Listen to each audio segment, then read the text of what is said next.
Good morning to each and every single one of you. Thank you for joining us here on 𝓳𝓸𝓲𝓷𝓲𝓷𝓰. It's our first port of call.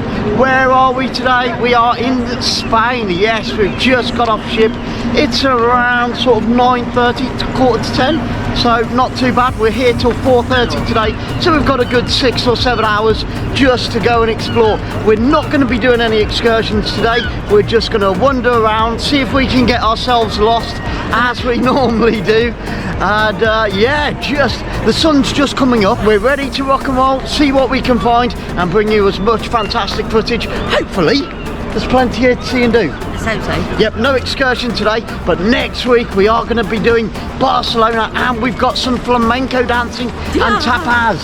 I like flamenco dancing, but I think I like tapas a little bit more. Now we might be doing an excursion. We hadn't planned to, but we've just seen something, a little bit of a coach tour, which we're going to probably jump on and go and see the sights of 𝓳𝓸𝓲𝓷𝓲𝓷𝓰.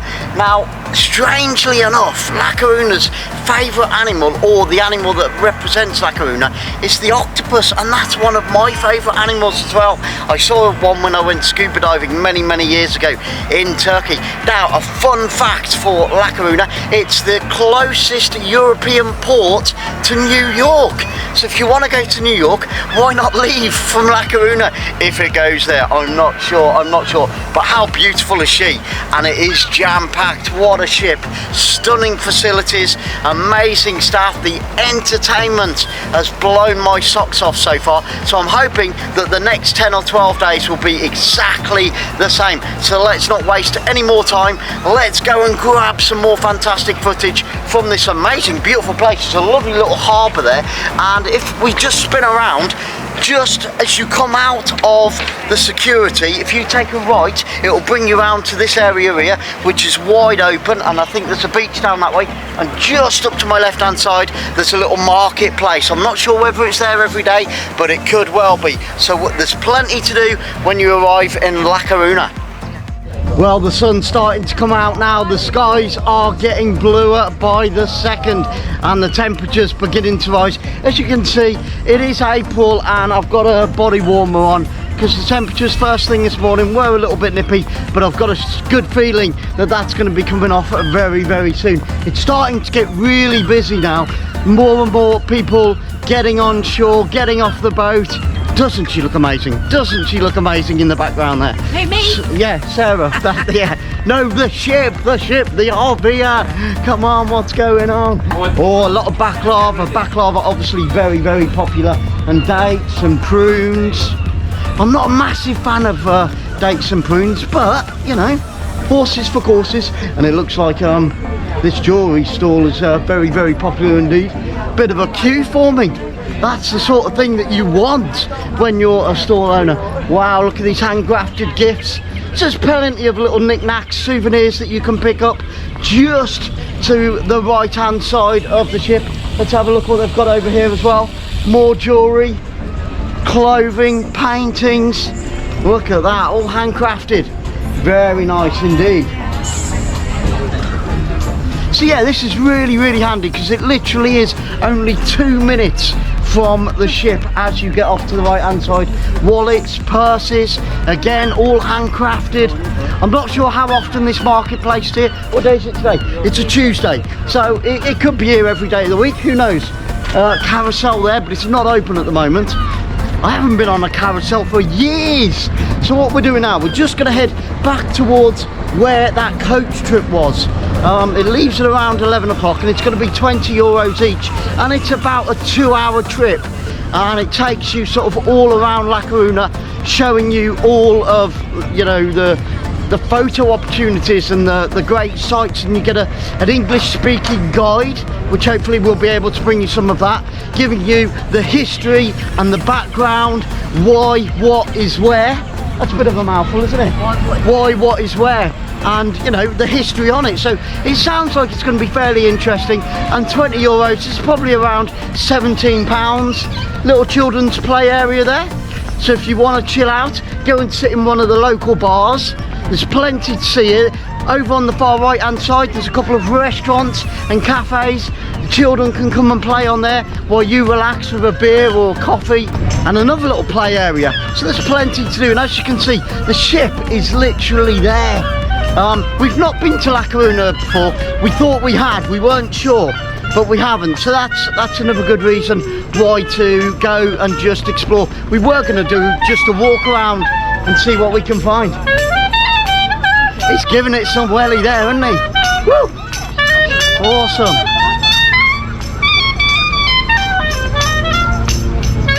Yeah, you can't beat a bit of busking, but it's getting really hot. This body warmer's going to have to come off very, very soon. And like I said, it's only 10 o'clock, just gone 10 in the morning, and already that temperature's beginning to soar. I reckon it's going to get up to around 70. So for the beginning of April, what are we, 3rd, 4th, beginning of April, that's not too bad. That's not too bad at all, so I can live with that. Oh, we've got some more puppets. Where were we? I think we were, I can't remember where we were, but we were somewhere else, and there were puppets. Was it Lisbon, Portugal?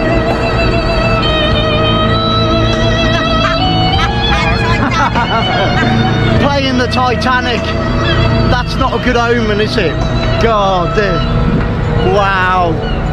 Out of all the millions and billions of songs in the world, right outside the cruise terminal, the guy's playing Titanic. Unbelievable. I'm on top of the world, mama.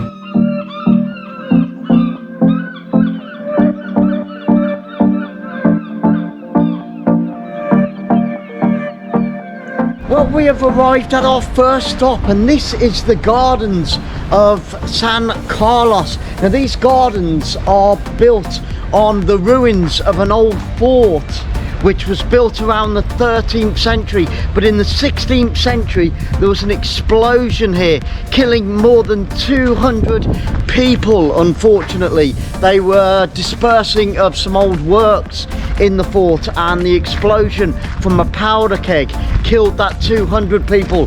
Now in the center of this garden is the tomb of Sir John Moore, who was sent over when the English and the Spanish joined forces against the French. So he was sent from England to help defend this part of Spain in La Coruna from the French, and died in the battle, unfortunately. Now there's a military hospital which has now been turned into a normal hospital, but just behind me there we can see the tomb, and his remains are still believed to be down underneath there, buried. So very, very interesting stop. The garden's a little bit out of bloom at the moment, but well looked after. Just here behind me we have a bust of General Sir John Moore. Look at that for a bit of a backdrop. That's not bad, is it? We've got a ship in the background as well.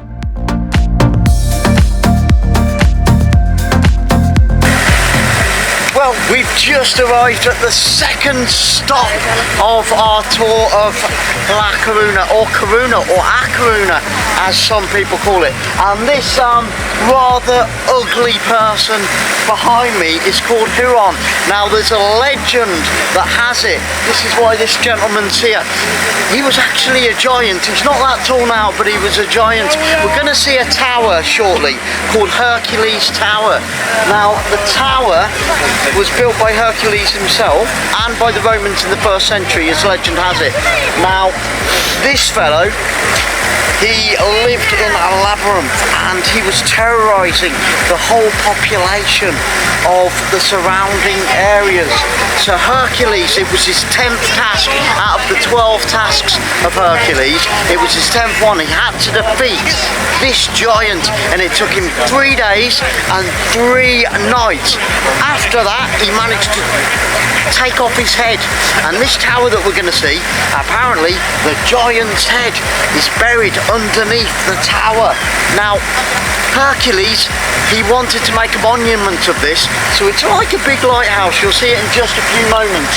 And nobody would live in this tower apart from one lady. He offered it to everybody. He said who would come and live in this tower, and one lady called Coruna came and lived in the tower, who Hercules fell in love with, madly, deeply, passionately in love with, and she was the only one that would live in the tower. So she was the very first occupant of that tower.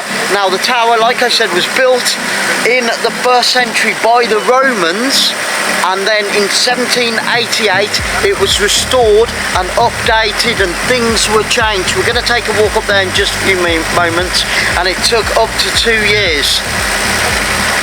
And there we have it, just behind me, up there on the hill, standing proud. You can see it for miles and miles. And up at the top you've got a light. It was a fire originally, but when it was renovated, obviously they installed mirrors and a light. And back in Roman times, it was to warn of any invaders, so the people of Coruna would know if they were going to be attacked, because what they would do was light the fire at the top of the Hercules tower to inform everybody, so then they could get prepared to defend their city. Just making our way up to Hercules tower there. The car park's down there at the bottom, you can see it, and there's a little cafe there where you can buy coffee for only €1. Now on the other side of this hill, we might see it from the top, there's a beach down at the bottom where the kids can go and play, and the adults can come up and see the tower, because they wouldn't, the kids won't find that interesting, I wouldn't have thought. But it's nice having all these little legends. And at the fire that we talked about, the light at the top of the tower originally was put there apparently by Hercules himself, and he said the flames would never die, just like his love for Coruna. Which is really sweet, which is really nice. Over on the side there you've got more monuments, some beautiful cliffs. Coruna's definitely got a fair bit to offer. I'm really pleased that we've done this little tour. This is only our 2nd stop, like I said before, and I think we've got 2 more stops after this. We're here for just half an hour, so you can pick up an ice cream, pick up a coffee or souvenirs. It is a little bit of a walk. Probably take about 6 or 7 minutes to get from bottom to top and back down likewise, but I think it's definitely going to be worth it. It's actually a lot of military history in Coruna as well. We are now at the foot of the Hercules tower. I'm not quite sure who this jolly fellow is. It looks like he's seen better days, but isn't it simply stunning? Isn't it simply stunning? People are taking pictures. It's a great photo opportunity. There it is, the Tower of Hercules, and the story that goes behind it. I just love that, everybody getting their photos. Beautiful blue skies. We've been very lucky with the weather today, and just look at that landscape. Isn't that simply stunning? Beautiful. And of course, you know, it's a UNESCO heritage site, but it is free to come up here and to take photos and to grab a little bit of history and get involved with it. We're going to have a walk around the back. Let's have a walk around the back and see if we can see this beach. There's pictures on the doors there. Unfortunately you can't go up the tower, but I don't know whether you can work that out. There it is. There's the story of Hercules defeating Heron, the big giant that we saw. He looks a lot bigger than Hercules there, doesn't he? What a story. And I am presuming that is Coruna, who lived in the tower, who he fell madly and deeply and passionately in love with, and lit the flame at the top of this tower that will never die, just like his love for Coruna. And this is the beach that I was telling you about a little bit earlier today. just a few moments ago. It should be down here somewhere. Like I said, we've only got half an hour here, so we're not going to be able to get down onto that beach. But it looks very, very nice. Nice little picnic spot down there on the edge of the fort. Coruna would definitely be somewhere that I would like to come, maybe for a long weekend. But yeah, amazing, amazing. Got to keep an eye on the time. We've got 10 minutes, so I need to grab hold of Sarah, and it's accessible to all. You know, you can take that little hill, you can see it down there, take it at your own pace. And what you got to be careful of, if it was raining, then I'd say, you know, the tiles could be a little bit slippy, so I wouldn't come up there in high heels. Suitable footwear, but it's not too steep, and it's only about a 7-minute hill, so accessible to most. And as you can see, there's people of all ages, sizes up here, and I think you could probably even get one of the electric scooter chair things up here as well. I must say, mythology, I loved it at school. There wasn't many subjects that I really enjoyed at school, but mythology was definitely one of them, and the story of Hercules is very impressive indeed, and the Disney musical of Hercules is fantastic. I am on my way, I can go the distance, I'll be there someday. If I can't be strong, I know every mile will be worth my while. When I go the distance, I'll be right where I belong. You can't beat a bit of Disney on a sunny afternoon. So there you go, Hercules Tower, and a terrible rendition from the cartoon and the musical. Travel, take